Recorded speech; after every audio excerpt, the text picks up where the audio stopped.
Advanced TV Herstory, the podcast that brings you fresh perspective on the importance of TV in our lives. We tell stories of leadership, persistence, and achievement of TV women because in the lives of women, no other media platform has influenced or inspired so many. Lo, these 60 years. Women of all ages have been impacted by what they've seen and will see on TV. So join us for a little Advanced TV Herstory by streaming it directly on our website, tvherstory.com, or anywhere you find podcasts. I'm your host, Cynthia Bemis Abrams. Hello, Herstorians. Hey, past installments of Advanced TV Herstory have delved into holiday episodes of some of our favorite series. Mother's Day with Murphy Brown, the start of the school year, where we looked at a good number of women teachers in shows going back 50 years. It's a bit of a rarity, the New Year's episode. If it's any reflection on the actual year that it was made, it would be, in a sense, a time capsule, not evergreen, and thus making it more likely that someone decides it should only air once and forever be dated. So instead, I think most writers pursue the timeless and common elements of that last evening of the year. Can you recall a New Year's Eve or New Year's Day themed episode of a favorite show? If so, drop us a line.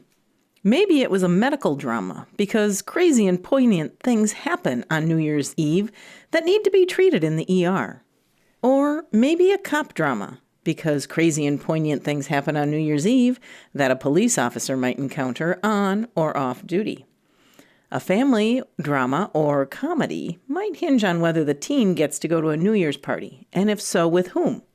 And I'd bet $1 that at the end of the show, the teen sits with the parent on the couch on New Year's Day, recounting the much-anticipated party or date, only to reach the universally shared conclusion that New Year's Eve didn't live up to the hype. Welcome to adulthood, son. It seems as though American TV storytelling on this holiday feels a bit constrained. Or it did until Linda Bloodworth-Thomason fired up her typewriter in 1989 to deliver the January 1st, 1990 episode of Designing Women entitled The First Day of the Last Decade of the Entire 20th Century. It is pure art, as performed by the 4 original actresses. It's written by creator and showrunner Linda Bloodworth-Thomason and directed by co-creator Harry Thomason. And then there's the hair, but don't get me going. So loyal listeners, you ask, what's so special about the Designing Women episode that aired in 1990? In a word, it's timeless. It captures in sitcom format, complete with laugh track, that which had been brought to us in songs and movies throughout the years, the sweetness of remembering the past, celebrating it, being in awe of achievements and moments that literally changed our lives. And in timeless fashion, it prompts us to look to the future with the strength to focus on goodness. It's about remembering our past is part of our present, which prepares us and guides us for our future. And in this case, it's the force of goodness embodied in the character of Charlene, played by Jean Smart, who is very pregnant with her child Olivia. The episode begins with a life event, Charlene Fraser Stillfield's birth of Olivia. Designing Women fans are certainly familiar with episodic plots that have that timeless quality to them, serving up social relevance with social charm, topics like weight and appearance, HIV, racism, and sexual harassment. These don't seem to ever go out of style. And as we near year's end, let's look a little more closely at the depth presented by Linda Bloodworth-Thomason. Her gift and legacy in this particular episode, one considered by many fans to be among the best of the 7-season run. As a lifelong student of TV and leadership, I've got to say this. Bloodworth-Thomason's talent shouldn't be judged by the lack of award statues on her shelf. In the late 80s, as is true today, those who rock the boat or speak truth to power aren't always recognized for their strength, their leadership, or persistence. The classic series was always an Emmy bridesmaid, but never a bride. Trophies galore from BMI, the Casting Society, GLAAD, the LA Women in Film Festival's Lillian Gish Award, TV Land Award, and Viewers for Quality Television the Q Award. Each year at the Emmys, however, the show, its writers, and cast were up against two other huge classics, Murphy Brown and Cheers, and they came up short almost each time. However, the episode we have before us, the first day of the last decade of the entire 20th century, won the 1991 Writers Guild of America Award in the TV division for Best Episodic Comedy. Now, Designing Women shares the formula with all classic shows. Great talent found at every level. And it was a deep, deep bench. The legacy of this episode isn't so much Dixie Carter's acting, which was incomparable, or Delta Burke shrieking, "Excuse me, excuse me." Rather, it's the sentiment around life and love, absence and presence, as they happen in the everyday chaos of life, written by a woman and performed by one of the most popular troupes in TV herstory. So let's set the scene. Charlene has married Air Force pilot Bill Stillfield, played by Douglas Barr, and in their first year of marriage is pregnant with their child. The other three original women of sugar bakers, Julia, Suzanne, and Mary Jo, are all in varying stages of relationships. By season 4, we see much more of Bernice, played by Alice Ghostly. Now, for those who remember the series from its outset, you may recall that the character of Suzanne evolved over time. She was always tender-hearted, but early on she was much ditzier. They relied much more on the beauty queen, the pageantry, the fact that she was having a difficult time with aging. By the 4th season, she has much more control over her life, her decisions, and yes, she still plays for laughs, but she's playing for different ones now. The character of Bernice, this old friend of Suzanne and Julia's mother, who it seems like suffers from a bit of dementia and hearing loss, it's tough. Rewatching this episode 28 years after it aired reminds a viewer just how far we've come with our tolerance for humor at the expense of others, particularly their physical attributes. But it's New Year's Eve, and a very pregnant Charlene is supposed to go to a movie with the others. Anthony has a date.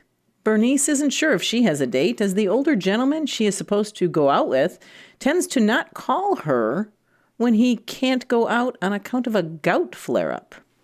This was a laugh track episode, remember?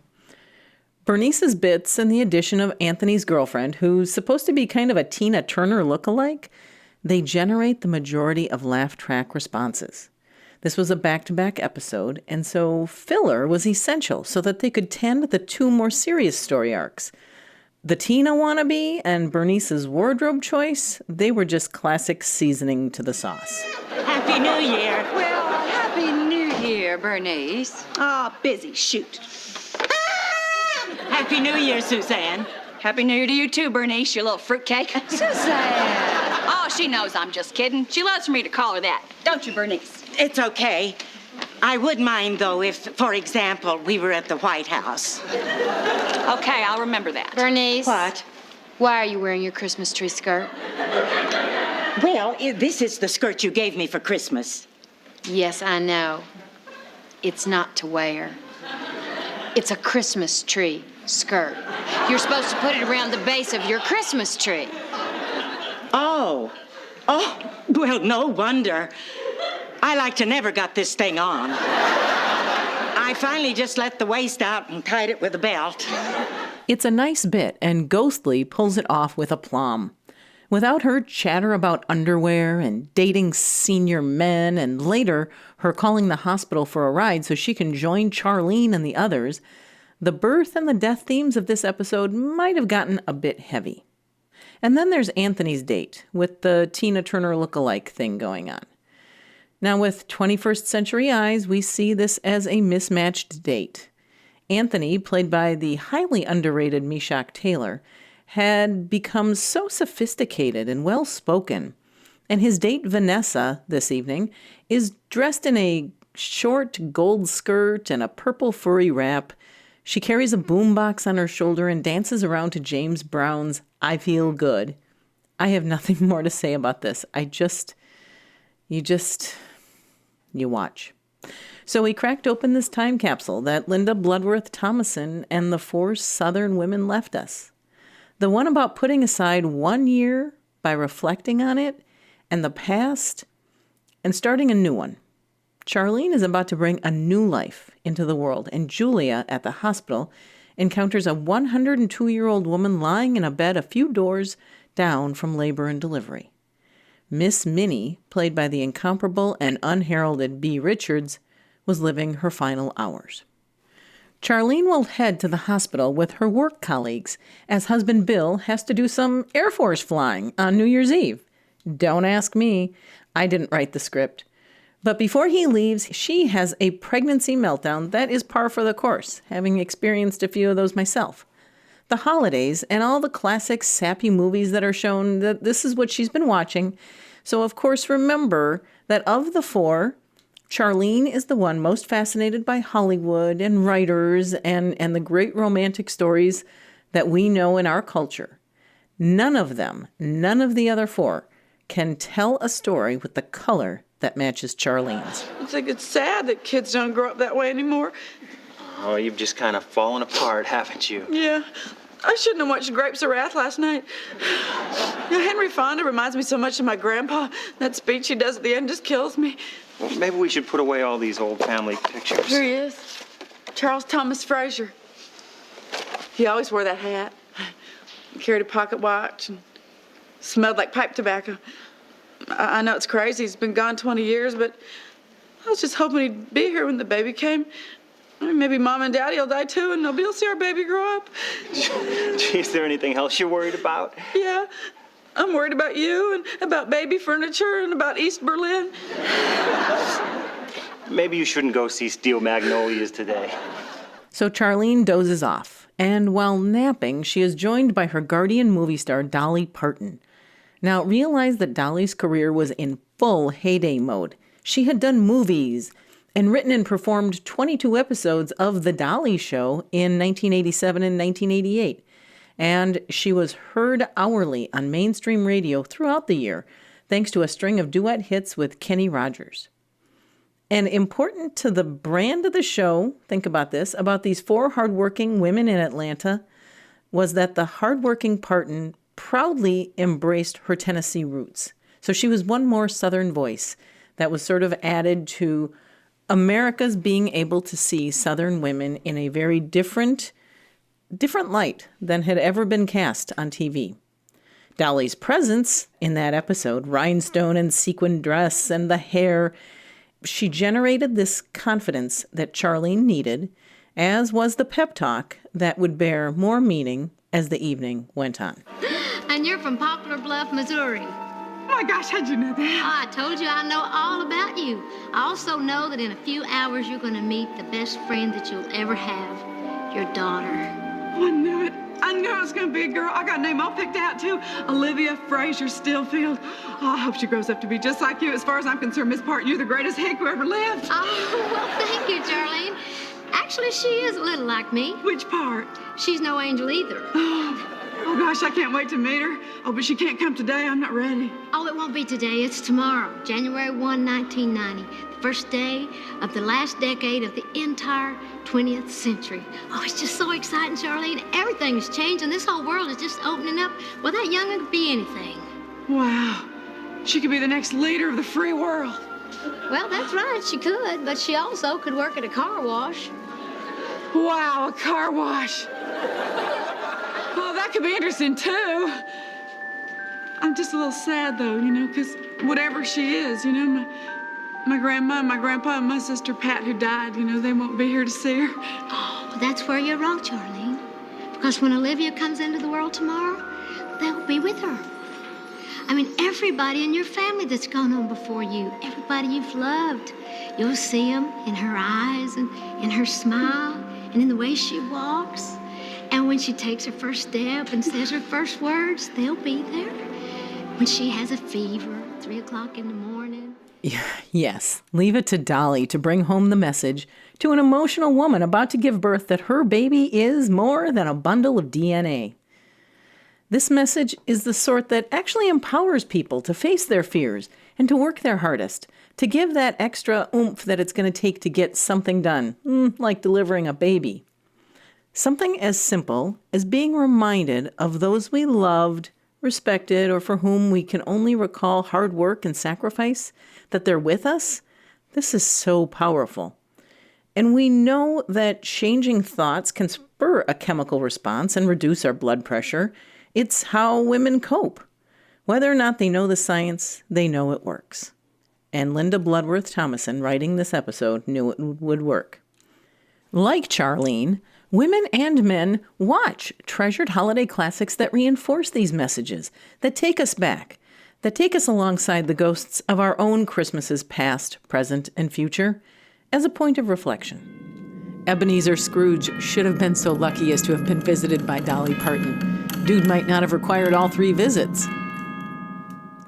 But Charlene is able to put it all in perspective and prepares to deliver Olivia at the hospital while Bill is flying a New Year's Eve mission from Georgia to Mississippi in a fighter plane. Again, not sure where that came from. So remember, folks, that 1989 was minutes before the first Gulf War, otherwise known as Operation Desert Storm or Desert Shield, which began in August of 1990. Up until then, women and men who were roughly Charlene's age, late 20s, early 30s, had grown up in a time of relative peace. And there were also all sorts of technology milestones that I'd love to share with you, but here's just a bit of context. In 1989, the first 24 GPS satellites were put into orbit. How can we get along without them today? So, Mary Jo helps Charlene through the stages of labor until she's wheeled into the delivery room. So while that is going on, however, Julia finds something far more interesting than Charlene's contractions, or Bernice getting wheeled into the unit by paramedics who assert that she's in need of observation, and certainly more interesting than the Tina Turner wannabe date who Anthony has brought to the hospital.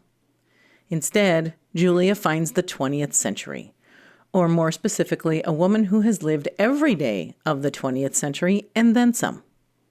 Miss Minnie, Julia learns, was brought into the hospital a few weeks earlier, her heart condition such that most thought she would pass within hours. She seems quite spry, so Julia strikes up an earnest conversation with her. It's one of those super classy, super thoughtful, reflective moments that Dixie Carter did so well on that show. Later, joined by Mary Jo and Anthony and Suzanne, they hear from Miss Minnie, who we learn is the daughter of a slave and who has lived and witnessed and experienced so many major events of American history. I believe that you heard Theodore Roosevelt speak and Booker T. Washington. And she has a nephew who worked for Martin Luther King. You know something? You are the 20th century. Oh, I'm just a little thread in the tapestry. But I had a good time. Everybody has troubles. And as the saying goes, ain't nobody nowhere living no dream life. I thought as I got older, the bold outlines of truth would be revealed to me, but it hasn't happened. The bold outline of truth. Miss Minnie shares wise, tender, poignant life lessons that we really don't often see much on TV, almost 30 years ago or now. It's a powerful thing to hear from a 102-year-old that after that long, she still hadn't found the bold outline of truth. And doesn't it make you wonder what her definition of that was?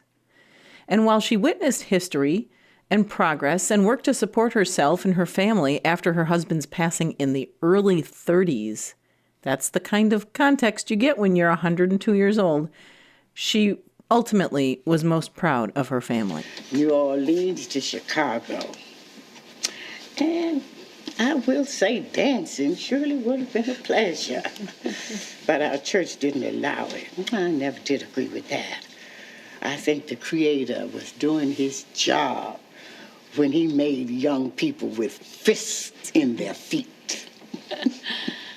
Miss Minnie, if you don't mind me asking, what became of your children? 2 of my girls were school teachers. My youngest daughter, who died of cancer, started a black library in Picayune, Mississippi. At one time, it had 1,300 volumes.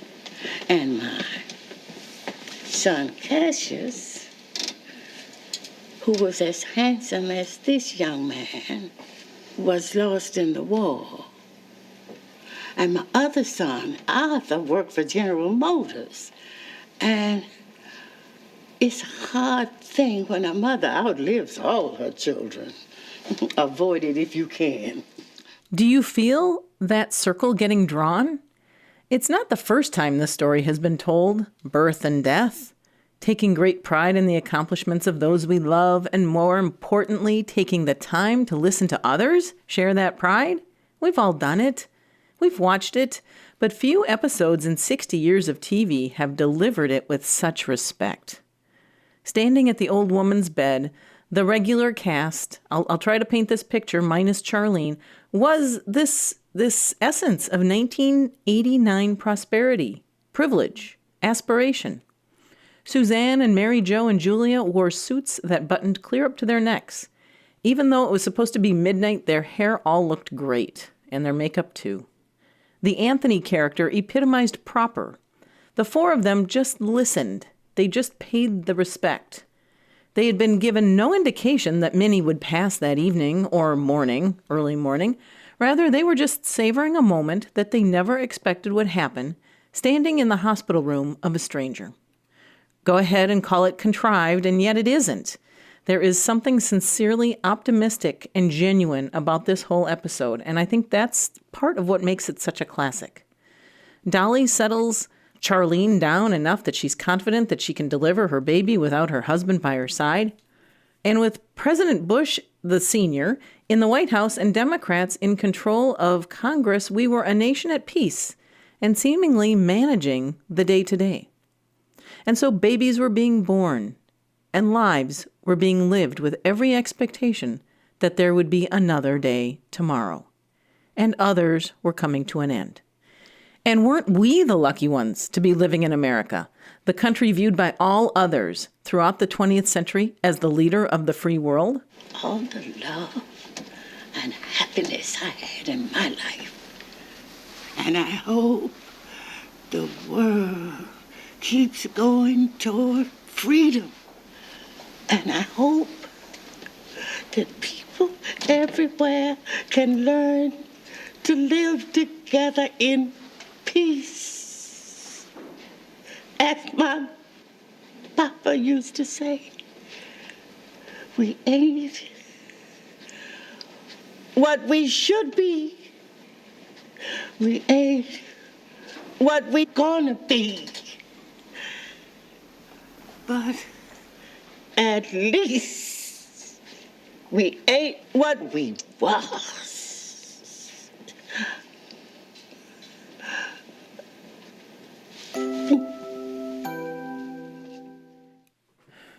We ain't what we should be. We ain't what we're gonna be. But at least we ain't what we was. Incredibly moving words, which I'm sure Linda Bloodworth-Thomason heard from some wise owl of the South. Words shared with her by someone who left such an indelible impression on her that she kept that card in her pocket maybe for years, perhaps, waiting to craft an entire 2-episode storyline just to use it. And you can't blame her. And she didn't stop there, however. That's the point. That's what makes this show so classic. Did you hear the 2 notes of music at the end of that clip? First, I gotta say, those 2 notes could put me in the podcast doghouse because it's copyrighted music that was used in the show that I can't use because of legal restrictions. But I'll do my best to describe it to you. So as Miss Minnie takes her last breath, satisfied that she's passed along her father's sage words, the song Somewhere Out There kicks in. It was a huge radio sensation as the theme song to 1988's animated family classic American Tail, sung by then big names Linda Ronstadt and James Ingram. Written, moreover, by James Horn and the incomparable writing team of Cynthia Weil and Barry Mann. Somewhere out there, you know the words, And we stare up to the sky and we wonder whether those we are missing, but who are still alive, see the same stars we see in this life. Or we look to the darkened, cool winter sky with memory of those who have passed. Our memories recalling moments in our heads while our hearts ache. Designing Women secured the rights to this song and commissioned Patty Linsky and Daryl Finnessy to cover it, and it was a masterful move, an eloquent flourish to this circle of life story written by a woman. Designing Women in all its 7 years gave us tremendous insight into this period of time, 1986 to 1993, both in TV herstory as well as in American culture, and the women's movement, the progress of women, the voice of women. Under Bloodworth-Thomason's talented hand, the stories were written by a team that was almost 2/3 women. You won't find the series Designing Women streaming or posted by fans on YouTube. It's kept pretty clean. At best, it's airing on a classic TV station on cable. For sure, this 2-part episode from Season 4 is really only available on DVD from the fine folks at Shout Factory. Listen to 2 other episodes of this podcast if you're into Designing Women or just are happy to even be thinking about that great series, because 2 podcasts that we've produced in the past feature more backstory about the series. One called 4 Female Theory and Living Single, that's its title, because it features an interview with Professor Wendy Burns Ardolino on the 4-strong female lead construct in TV. The book she had written included a whole host of series that she had reviewed and really researched, which included Living Single and, yes, Designing Women. The other installment of Advanced TV Herstory is Designing Women 1, Body Shaming 0. And it was a deep look into the award-winning Season 4 episode entitled They Shoot Fat Women, Don't They? Listeners, I couldn't possibly bring this podcast to you by myself. This episode is made richer due to a great conversation I had with a huge Designing Women fan, Tom Milam of Atlanta. Sharing his deep knowledge of this 2-part episode, we were able to pick up the phone and just connect. And also his warm memories of its meaning in his life. We were able to frame the most important messages and scenes that I've been able to bring to you today. So thank you, Tom. And thank you to sister podcaster Katie Ward of The Enthusiasm Enthusiast for introducing us. Audio clips featured in this podcast come from Shout Factory DVD of Designing Women's Season 4. Thank you, Shout Factory, for keeping this classic series available in this format. And finally, a big thank you to David Brown, our audio technician and storyteller. Music in the background is Jazzer's Take Me Higher, found at Free Music Archive. Listeners, if you have people in your life who you think would like to listen to this podcast but don't know how, please help them by pulling up our homepage, tvherstory.com. The player is right there in bright green. Help them scroll for what looks good and then press play.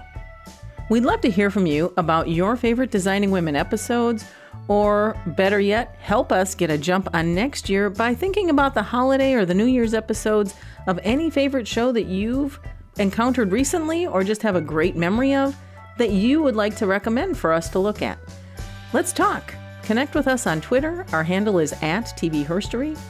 And on Facebook, the page is simply called Advanced TV Herstory. Our email box is checked frequently, so shoot your thoughts to advancedtvherstory, that's all one word, @gmail.com. Bringing you stories of leadership, persistence, and achievement by TV women, that media platform that has influenced so much of American culture in 60 years. And let's face it, women of all ages are impacted by what they've seen and will see on TV. This is Why I Podcast. I'm your host, Cynthia Bemis Abrams.